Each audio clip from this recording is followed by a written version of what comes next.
Hi, folks. Welcome to the Prepared Homestead. This is Travis. Thank you all for stopping by to watch. Man, it's cold here this morning. Got down in the teens last night, and winter is not letting go anytime too soon around here. Next week, for those of you that are in the Ozarks, next week is going to be brutal. Probably the coldest temperatures we've seen so far this season. And it looks like the Ozarks is going to get the big bulk of it. Also some parts of Kansas and Oklahoma, but they're talking next week lows of -5, daytime highs of 10 to 12 degrees, and the potential Tuesday of anywhere from 6 to 10 inches.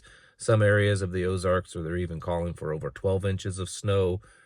So yeah, it's going to be rough. That if we get that much snow, and then we have several days of very cold temperatures, that snow's not going to melt off. So that's typically the big benefit here in the Ozarks, is even when we get a big snow or ice, it melts off soon. So this will stick around for a few days. It's going to be very cold, and that means you need to get ready for it. Now, that kind of cold, it's going to definitely affect animals, outside animals. It's going to affect just you staying warm. Your vehicles, are your vehicles ready? Batteries, if they're weak, they're not going to be able to handle that.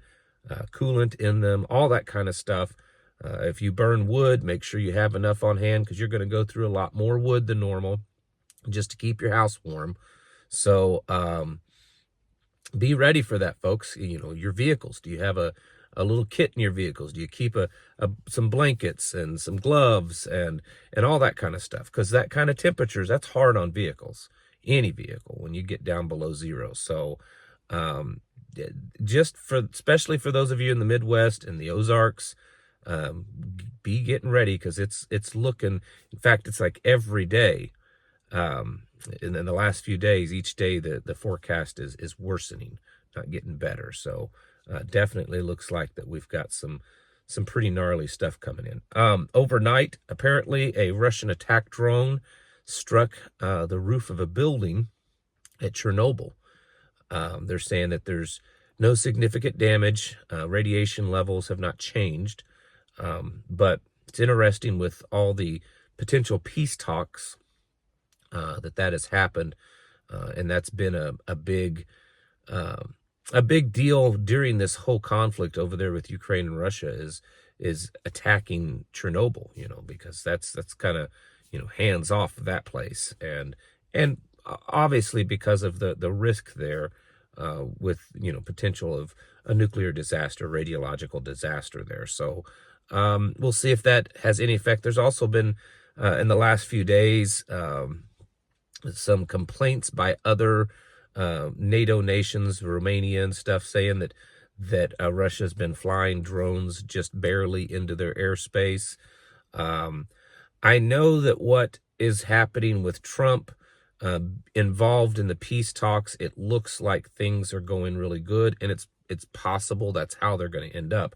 But I don't think it's going to be quite as smooth. Zelensky is not really backing down too much. And NATO, that's the thing. At any point, as we get closer and closer to not just a peaceful resolution here, but the very real possibility that Russia's going to come out kind of, on the winning side of this. They're going to get pretty much mostly what they want. The closer we get to that, the greater chance of some type of false flag event, some type of NATO, some NATO nation doing something to get involved, or Ukraine setting something up that would, cause things to escalate. Those are all possibilities. Trump did say yesterday that the United States will continue to financially support Ukraine. Of course, now they're wanting access to some of the rare earth minerals that Ukraine has. But the thing is most of those rare earth minerals are under the control of Russia right now. So, Ukraine, Zelensky can say, sure, we'll sell you some of these, or we'll give you some of these. But the vast majority of them are in what is now Russian territory. So I don't know that that's going to make much difference.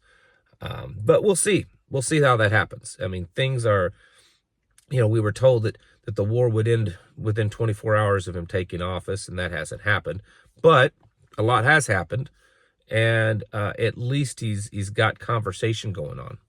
At least there's talks, which is more than what's been going on for the last couple of years. It's way more than Biden ever did, having conversations with Putin and stuff. So that's happening.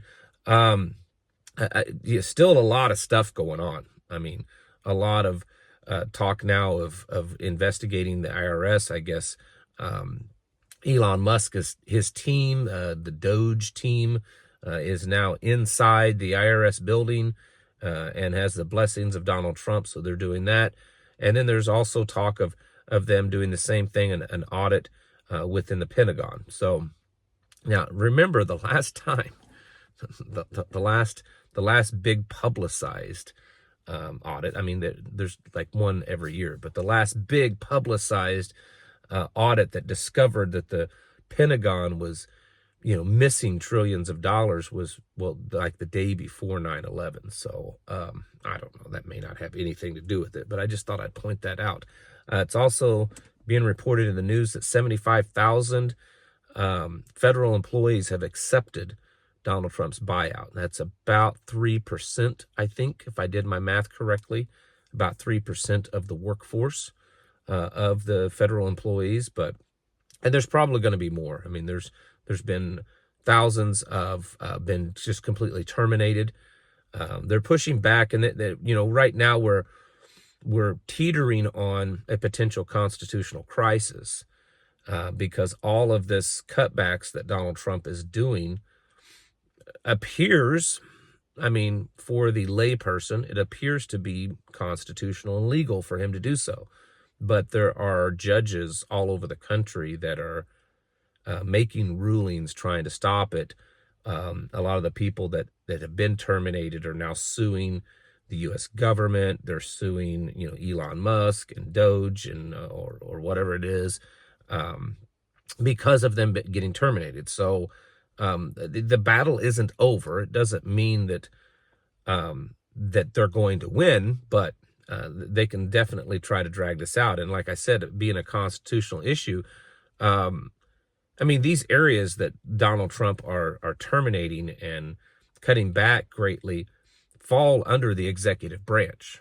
And it's always been understood that the president can hire and fire. I mean, if he can hire these people and appoint these people, then can he not fire them? And so now the judicial branch is getting involved and trying to stop it. So, like I said, there will, there's a constitutional issue kind of building there. We're seeing more and more pushback from what Trump is doing by the left. And at this point, it all seems to just be verbal. It's just they're complaining about it, which they complain about stuff all the time. So that's nothing new. But their verbiage, their wordage is becoming more and more aggressive. And as this massive downsizing, I mean, you could say a slaughter of the U.S. government, of agencies, of employees and stuff, the greater chance of things getting kind of out of hand in the sense of pushing back and protesting and everybody being upset. So, like I said, in so many ways, the amount, the scope and the breadth of what's going on, what's happening is going very smoothly. I think at some point it's very likely that there could be some kind of purposeful thing happen. This is people still inside, trying to cause things to be disrupted, causing things to collapse, causing things to look like that they're falling apart because they don't want this to happen, right? They don't want to lose their job. They don't want to lose their power. And so right now things are going pretty smoothly with it, other than just people speaking out. But at some point, I think it's still very likely that things could kind of go south and we could see some serious disruptions and violence and all kinds of stuff in that area. Economy is it's sketchy right now. Gold is just, it's like every day it's going to new levels. There's more and more reports daily of it, people buying it up, shortages, unable to, these various places that you can purchase gold are unable to keep up with the demand. And so that's going on. We've got home mortgages, almost the highest they've been in 25 years. There's just a lot of uncertainties when it comes to the economy. And I think a lot of that has to do with the fact that there's so much good or bad. There's just so much upset to the system. The system, whether it was faulty, corrupt, the fact is that it was functioning a certain way and had been functioning that way for a while. And now things are being kind of ripped apart. And so this is what I've been telling people, that it's not about whether you like it or not. I'm not complaining necessarily that these things are happening. What I am saying is that the system is being torn apart. And I know that there seems to be a plan. I mean, we don't know the full plan, but apparently there's a plan to kind of put it back together a different, better way. But it's that transition time that we don't know how bad it's going to be, how long it's going to be. Is it going to be ripped apart to the point that it's not capable of being put back together? All of this is what I'm talking about. And economically speaking, it's going to be difficult. Tariffs now are they're just like left and right now. Originally it was just a few tariffs. Now it's pretty much tariffs on everybody, everything just about. So that's going to continue causing the cost to rise, inflation to rise, all of that kind of stuff. Hopefully, I am hopeful that the cutting spending and cutting everything back that the Trump administration is trying to do will be successful. But we have to be prepared for the fact that it may not be, and that what's put in its place is maybe even worse. Artificial intelligence, digital currencies, digital identification, all this kind of stuff that's being replaced. They were talking about, I was reading an article, they were talking about, for instance, the Department of Education. Not so much of it completely just shut down and done away with, but they're talking about that a lot of the jobs in Department of Education can be fulfilled by artificial intelligence programs, that these softwares can actually do the job of the people in the Department of Education. So are we not shutting the Department of Education down? Or are we just completely revamping it? What really is going on? And so that's kind of the point that I'm getting at, is that, at first that's, Trump or Elon or someone will say, oh yeah, we're just doing away with that. And then come to find out, well, they're not really doing away with it. They're just, firing a bunch of people and using technologies or different people to fulfill those roles. So this is the thing we have to be cautious of and be prepared for it, because right now, even though this may upset some people, but just hear me out on this. Even though the supposed direction that we're going certainly sounds better and looks better than it did, a year or two ago under the Biden administration, at least with the Biden administration, most of what was going was still kind of within the status quo. Whereas what's happening now, while it might be good, it's in uncharted territories. And so it's difficult to know how the markets will react to it. It's difficult to know how the people will react to it, how governments, how terrorists and all this kind of stuff, because things are so uncertain right now. And so that's why I keep telling you, your level of preparedness and readiness needs to be at a heightened level right now. Not because everything that's happening is bad necessarily. I mean, some of it is, some of it could be, but that everything is uncertain right now. We don't know what's going on, and it's such a massive upheaval that's never happened before.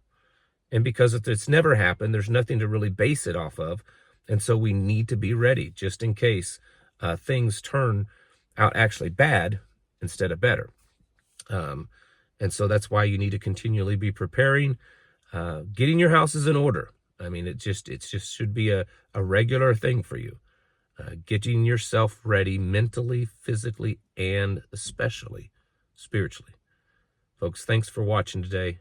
I'll catch you in the next video.